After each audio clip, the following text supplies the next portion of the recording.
first piece of advice, and this is agonizing for me because there's so many tips I'm sure all of us had, Yeah. but specifically weird ones that you might not have thought about.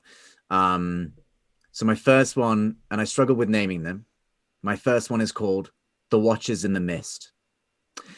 Now, the Watchers in the Mist, I refer to these as audience players, right? There's a lot of focus in GM and DM tips where they say get your players engaged, get them all like zizzed up, get them all like rabid with interest and stuff like that, and that is good and that is just, and verily thou shalt do that.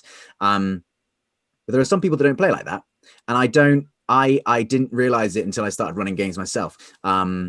It took me back to my walking tour days when I used to do walking tours around London. I'd do walking tours for ages, be slugging my heart out for 2.5 hours, talking to tourists and what have you. And there'd be people up at the front of the group with me chatting away and being like, oh my God, yeah, what's this? Oh, this is fun. Okay, cool, great. And then people at the back who were just like this.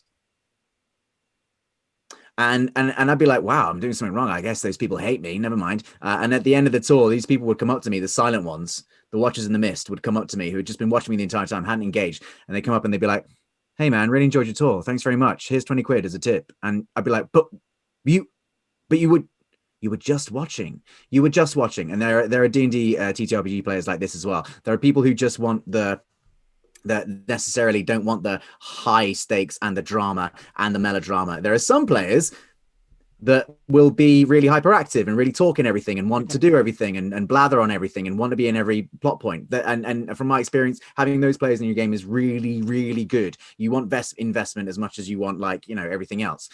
But every now and then there's other players who are super quiet. They are enjoying the game just as much. If you've done the right things, you put all the right things out there, sometimes they are just zoning out and they are soaking in the story very quietly. At the end of the session, they might not have said very much, but they'll be able to recall everything that happened in the session because they loved it. And also, you can become a watcher in the mist. I've had it in recent times when campaigns I've been playing in where I've just found myself just like fading all the way back and just been like, oh, I'm just going to let this play out and enjoy. I'm just going to soak this in for a good hour, maybe even more.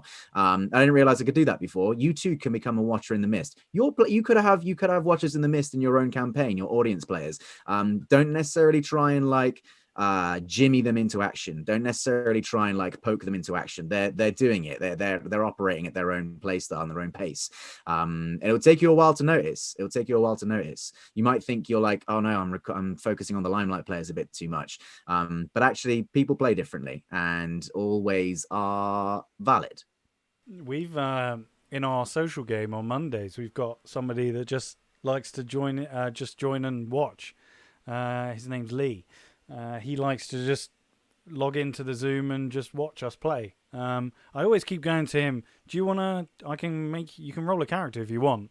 And he's like, no, I don't mind watching. It's fine. And it's like, yeah, it's nice.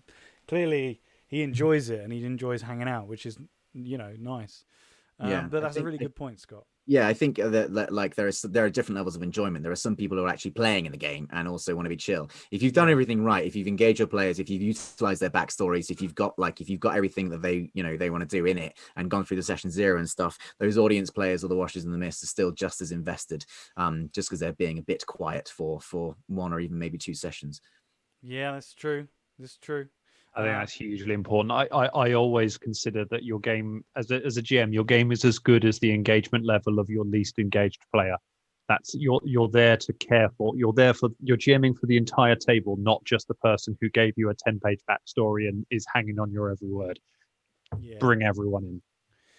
Cool. And Dan, anything to add on that? And then we'll go into your next. You got one, Ross? No, it's okay. I like this. I like the we're throwing it backwards and forwards to you two, right. And then maybe I'll give something in a minute. Don't worry. I'm the host, yeah. I'm the host, the big boy chair, yeah. Yeah. So I bet when James does it, like he'll often ask the questions, we ask him back, and he's like, "Oh yeah, thanks for asking. I really appreciate that." And we're like, "Oh, we didn't ask James. We feel bad now." Yeah, that's all right. I'm not James. That's okay.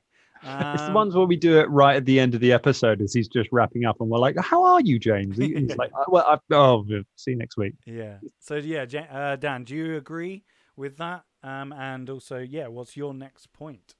Like I say, absolutely agree. You're there for you're going to have players at your table who you tell them you walk into a tavern and there's some guy sitting but at the end of the bar, and you'll have a player who goes, "Oh there, friend." I don't know why I can never fake roleplay whenever you're trying to talk about a roleplay scene. But yeah, "Oh there, friend. I have traveled many moons and across the winding hills of Ted, and I wish to find out, can I buy you a drink?" And you will have a player who says, "Can I roll a diplomacy check to see if he knows anything about the treasure?"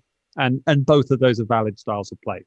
Yeah. And you should treasure both of them because both of those people are engaged in the game. Just quickly on that, Stu's just come in with something saying, I worry as a player I'm stealing focus sometimes, but it helps me realise they are still happy. I do leave space for them where possible. And I guess that is a worry that we have in the Danger Club, I think, as well, is stealing focus and that thing. But I think that comes from the sort of actory background. Do you think that's true? Yes, a little bit. We are all absolute drama queens in the Danger Club. There's not really a watcher in the mist in the Danger Club. But Stu, in answer to your question, there's a good example put down by a couple of players in one of my campaigns where one of the many drama queens in the group will do exactly like you just said, Stu. Hand over, check in every now and then. Actually, there's a really good example of this. If anyone's watched the Stranger Things D&D with Chris Perkins and the cast of Stranger Things that went out around Christmas time, that was really nice. And in that, Gaten Mazzarato does a really good job as a player of handing over to the his more slightly socially awkward castmate.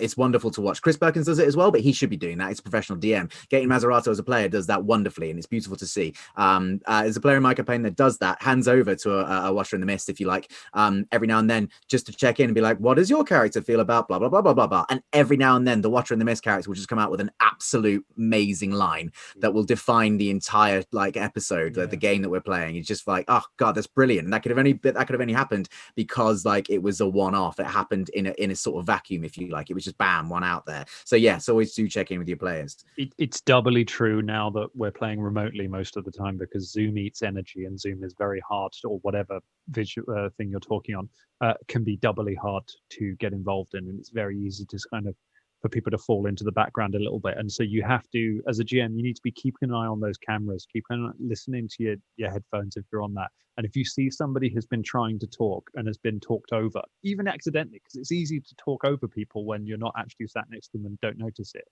It's not necessarily malicious, but they'll just be like, they'll try to say something and then shut up.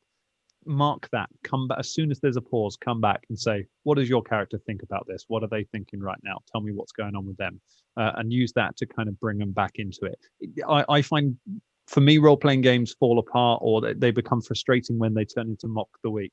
And I think kind of sometimes Danger Club episodes frustrate me when they become like that, where it becomes, and it's because we have an hour and we all have to get our gags in. And so everyone starts just trying to get their jokes in all the time. And you have to be really careful with that no one's getting steamrolled. Mm-hmm. Oh, this was a good point. I like that one.